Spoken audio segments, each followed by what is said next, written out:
Hello. I wanted to create a light video just showing off how I created my brand new character rig that I'll be using for animations. Most of you are probably very familiar with my old rig that I've been using lately. This time I decided I wanted to make a new one because the old model actually came with a lot of problems. I really just had to break the model in order to make it work properly. With this new rig, I'm hoping to maintain the same effectiveness and multi-purposeness, I think, of the original, while making it look a bit more flashy and just overall making it more efficient to animate with. This obviously won't be as scripted as my last model making video, but I'll be chiming in and sharing some tidbits about my process throughout the video. So if you learned something from this, that's great too.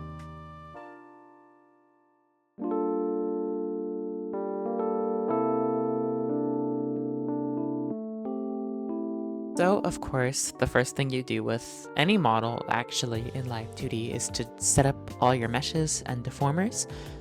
And I have to admit, I think I actually rushed a lot of the meshes for this model because I just wanted to get straight into animating as soon as possible because I tend to find that more fun than the rigging process. So please do not copy me and make terrible meshes and auto mesh almost everything like I did. I did go back in and mesh most of the parts in this model.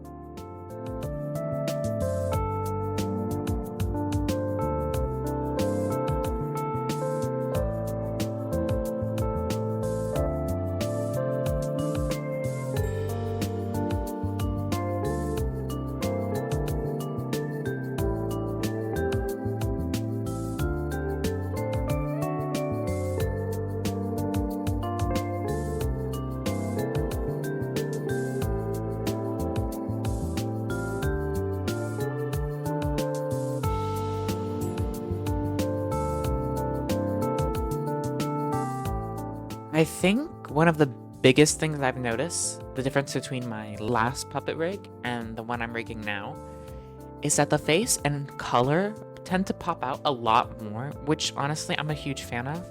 I'm personally very picky with how my expressions look, whether it be like a toggle or like how the face looks at every angle. I just want it to look good. Expressiveness is very important to me. I have said that before. So I really was very picky with how the head and the face looked. And you can see at the start how how bad it looks.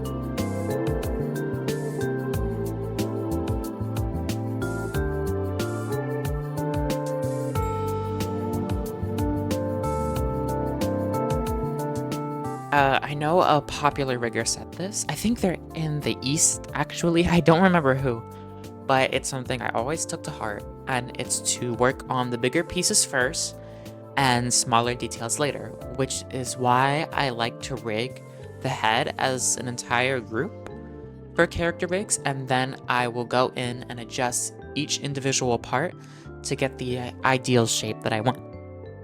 You can't really do that with 3D, so I think it's good to sort of take advantage of this with 2D rigging things. I have tried 3D things multiple times, and as much as I'd love to get into it, I really can't, to be honest. I think it's just too complicated for me to understand.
So this is usually the part of rigging the head angles where I really just, dig deep and try to adjust all the little parts as much as I can. And you can see I have the deform path tool around the head outline, so I can just manipulate the shape.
I think at the time of me recording and editing this, short animation tests I made should be up on my Blue Sky shameless plug promotion.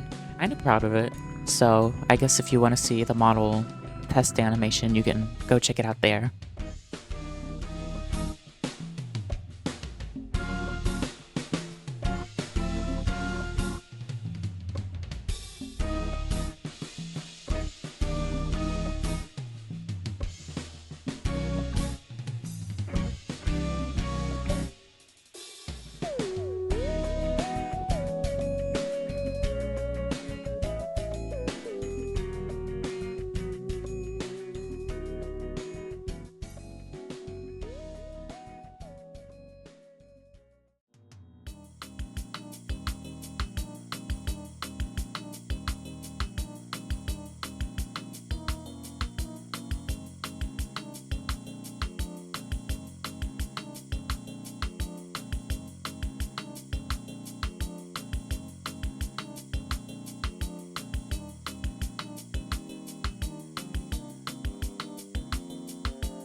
So this is something new I'm doing for all future character rigs, is that I'm gonna be separating the pupil outline from the pupil color, just because I think it makes more fun expressions. I think the eyes for this rig actually are a lot different compared to my other ones, and I'm honestly really happy about that, because I feel like if the eyes are more prettier and flashier, it'll, enhance the face and the expressions overall.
Okay, so this is the unscripted little showcase of the model, assuming I used all of my previous rigging footage already. So over here on the right, we have our parameters, and they're like little keyframes, little animations that can make one big animation, you know? I think one of the newer features that my previous rig didn't have was a neck mask. It's actually in its own separate parameter right here, so in case I want that neckline disappearing trick, I think it can make for some unique like head position and head angles. So yeah, and of course it can turn on and off. We have our body angles here. I think that's also sort of self-explanatory. It's just the body X and the body Z moving. I actually had a lot of fun rigging the accessories that come with the jacket, like the collar. This part right here, I think this is supposed to be the collar. This part right here, this part right here.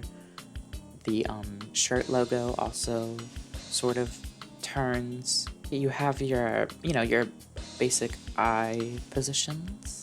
Of course, you can go in and select certain frames to get the exact shape that you want. Usually I like this one right here, or this one for like a subtle open eye. Same with the right eye right here. And of course there's the left eye smile, which is sort of like that happy eye when you're smiling really hard over here. Here are the eyeballs. Usually I would just do the pupil movement of X and Y, of course. That's obviously still here. But I also merged in a couple toggles that are exclusive to the pupils, such as the pupil size getting bigger and smaller, the size of the shine. The shine is on one layer for simplicity, and these can disappear along with the iris, which is really fun. And these are our toggles over here. You have your eyes. This is the parameter that makes the eyes gone for expressions. And I sort of loosely rigged the eye switching because with the way the keyframes, the way the eye switching is going to be animated, I don't really have to worry about seamless transition. So I can just select what shape I want. And some of these are actually compatible with our previous eye parameters over here, such as the eye smile. It'll make these eyes go up, which is really fun. I like that. Just some additional things, like a little sweat for expression, some flustered blush that I need to fix, and the happy blush, or at least that's what I like to call it. The brows have pretty basic rigging too. You have your I actually added eyebrow X, just maybe I can get some use out of it, and of course eyebrow Y for the up and down movement, and eyebrow Z, I think, or eyebrow angle for the tilting, and eyebrow form, which is just the bending and the eyebrow changing shape, basically. Now the mouth over here actually has this is a new shape, some new shapes for the mouth. I didn't have any, I need to go back later and add in frowning mouths, so this is a reminder to myself in the future, don't forget to add frown shapes to your mouth. Thank you. So yeah, currently it's just smiles and the O shapes, but I will go back in and add the frowning ones. I just forgot to rig those. I think they're in here somewhere. Over here are the arms. The shoulders move left and right. This is good for the body turning in case I need to properly position something, but this is also just good for like exaggerated animation. Same with the shoulder Y. This is good for just shrugging or moving the arms in a position where it needs to be, because not everything has to be realistic. Of course, we have the shoulder rotation, we have the forearm rotation, and we have the hand rotation. And of course, we have the hand switching over here. This is actually common in, I think, Flash animation, where they'll just swap out the hands to different poses and stuff. I like this method a lot. And this is just the draw order in case I need to change the layering of the shoulder or the forearm for things like body turning, or if I wanted to animate like a face palm, I need the hands to go above certain layers. The legs also have pretty similar movement. Leg X for kicking the leg out or walking. Same with leg XY. Leg Y, thigh Y, I don't know. I made it very exaggerated just for that extra control and range. Entire leg thigh, that has a lot of range to it. L rotation here. And the turning of the foot. And this controls just the draw order of the legs, like what leg is above which one. Yeah, that's pretty much my new character rig. I'm excited to just start using it more for projects and stuff.